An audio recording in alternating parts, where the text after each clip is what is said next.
Samuel de Saint-Laurent, Sabrina Roubache, bonjour. Bonjour. Bonjour.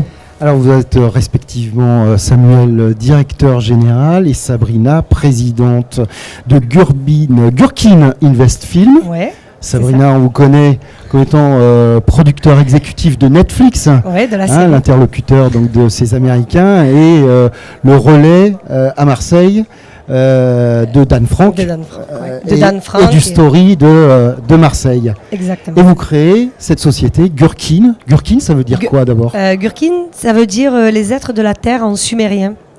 D'accord. Donc avec mon l'un de nos associés, quand on a créé Gurkin Production au départ, avant de créer Gurkin Invest, on cherchait un nom, et comme on a des bureaux à Buenos Aires, et que près de Buenos Aires il y a une petite ville qui s'appelle Capiccia del Monte, et où des plaquettes, des tablettes sumériennes ont été trouvées. Et du coup voilà pourquoi on s'est et comme Vous je êtes produis, inspiré voilà, et comment pour on produit marquer un dans sujet. l'argile, donc c'était pas dans le marbre, mais pour marquer dans l'argile. Exactement. L'avenir de cette société, donc Ouais. Gurkin Invest Film, Ouais. jeune société inaugurée En mai. très récemment en mai, Mais à l'occasion lancement à Cannes, du Festival de Cannes. du Festival de Cannes. Vous avez monté les marches? Non, parce que j'étais beaucoup trop occupée, et Samuel aussi.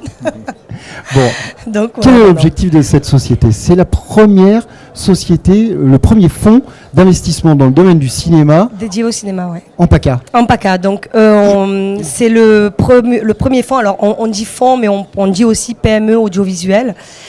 Donc qui permet depuis des lois de 2009, loi TEPA, loi Dutreil, qui permet aux producteurs de lever des fonds en défiscalisation ou en investissement pur, et nous permettre donc de boucler nos budgets de financement, parce on s'est rendu compte depuis une dizaine d'années que les fonds publics diminuaient, se tarissaient, et qu'il fallait trouver d'autres solutions, donc dans le privé forcément, parce qu'on... Auparavant, c'était quoi? C'était Sophie Max, c'est Sofica. ça, hein? Les Sofica. Les Sofica. voilà. Alors les Sofica, c'est dilué pour les investisseurs. C'est une Sofica, c'est un produit AMF, c'est très lourd.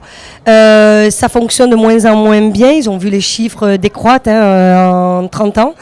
Et surtout, on est dans une société où maintenant, et en règle générale, les investisseurs aiment bien savoir où est-ce qu'ils mettent leur argent.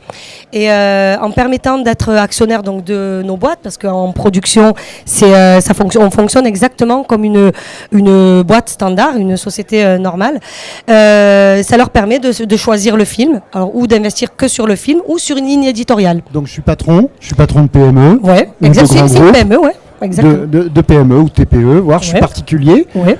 J'aime le cinéma, je veux investir dans le cinéma, je place des fonds chez Gurkin Chez Invest. Gurkin Invest, qui rentre en trésorerie. Et qui D'accord. permet une vraie capacité de réactivité. On a une vraie réactivité, c'est-à-dire comme ça rentre en trésor, on s'est inspiré de la loi de la tax shelter en Belgique. La tax shelter, c'est ils défiscalisent et ils mettent de l'argent directement en trésorerie. Et nous, les Français, on aime bien complexifier les choses, donc on s'est dit non, on va pas faire tout à fait Donc comme c'est de ça. la trésorerie qui est ensuite investie Qui dans des investit, films. voilà, qui investit donc ou pour boucler un budget de film, ou pour mettre des tickets sur des scénarios en développement. D'accord. Comme on a là avec Dan Frank, donc on a mis là parmi nos premiers Alors projets. j'allais poser la question justement à Samuel. Ouais. Premier pas en mai, les vacances sont passées par là. Est-ce qu'il y a quand même des premiers investissements? Oui, malgré tout, on travaille avec des conseillers en gestion de patrimoine qui ont foi en nous et on a levé de l'argent. On démarre notre premier tournage en octobre, c'est ça Sabrina? 17 octobre. 17 octobre, premier tournage, une petite coproduction, mais néanmoins un projet qui était déjà abouti, qui va sortir. On a Combien avez-vous levé pour ce projet? Oh, ce film, il manquait 30 000 €. Donc c'est une copro avec Comic Strip Productions. Et on va retrouver des Marseillais, donc à la manette, à la réalisation, Didier Darwin. Nicolas Cazalet, lui qui est parisien et qui est un de mes acteurs fétiches, j'aime beaucoup. Donc voilà, donc c'est... Alors l'avantage pour ceux qui investissent, ils retirent leur bille ou c'est juste à fond perdu et le plaisir de voir éventuellement leur nom au générique?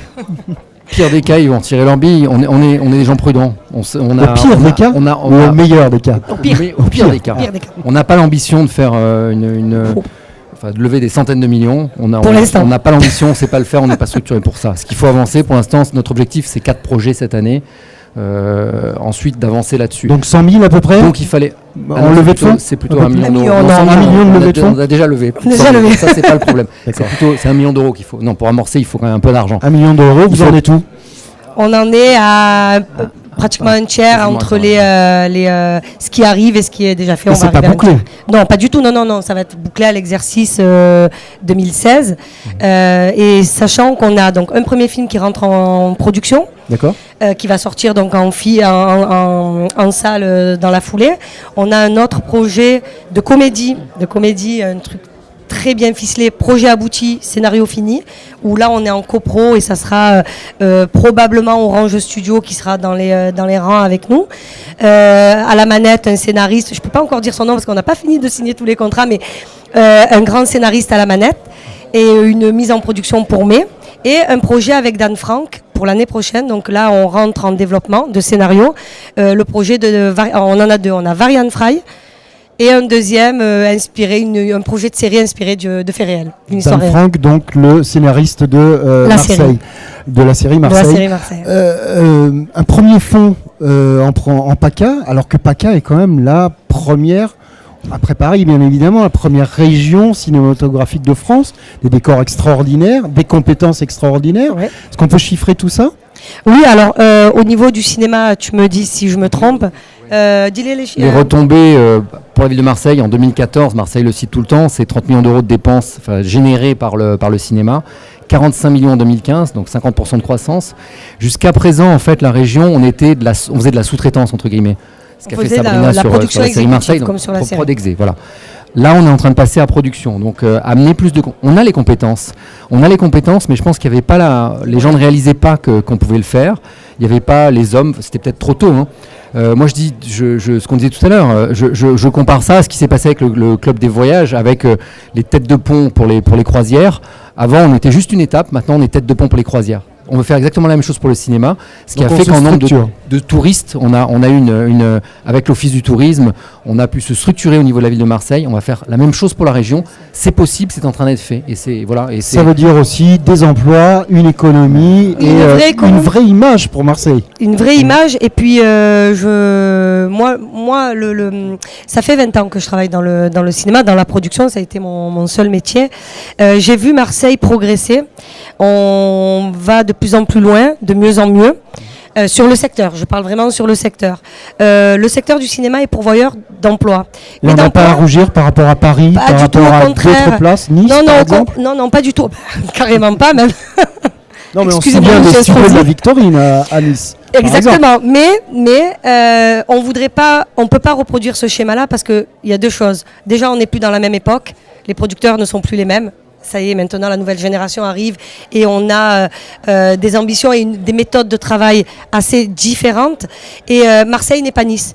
Parce que Marseille, c'est une ville qui a une vraie identité et on a une espèce d'aura comme ça à l'international. Netflix n'est pas venu ici par hasard, que pour nos beaux yeux, ils sont venus parce que Marseille, alors, on va repartir, Pujol le sait mieux que moi, on est connu, la French Connection, mais maintenant... Il y a un certain romantisme. Et je le dis toujours, on était plateforme, la plaque tournante de la drogue, maintenant on va devenir la plaque tournante du cinéma, c'est-à-dire que ce qui nous a desservi avant va nous servir maintenant par la notoriété, on nous connaît, on sait où on est. En France, on est capable de vous dire. Ah oui, c'est une super nouvelle. Un dernier point, c'est défiscaliser ces investissements. Bien sûr. ISF jusqu'à 90 000 euros par couple, par an. Ouais. Et hier, on est à 18 000 euros par personne, par individu, 36 000 par couple. Et on a aussi des tickets d'investisseurs qui juste investissent, où il n'y a pas de défiscalisation et juste... Pour le plaisir du cinéma. Au-delà de ça, oui. Au-delà de ça, parce qu'on fonctionne comme une start-up. Donc ce qui leur plaît, c'est le challenge. C'est de toute façon, aucun investisseur ne viendra miser sur quoi que ce soit s'il n'a pas un peu l'esprit de la compète et du risque, quoi. Donc c'est pas plus risqué d'investir dans le cinéma que d'investir dans un projet immobilier X ou autre chose, une autre catégorie, une autre industrie. Samuel, Sabrina, merci beaucoup. Merci à toi, Paul. Merci.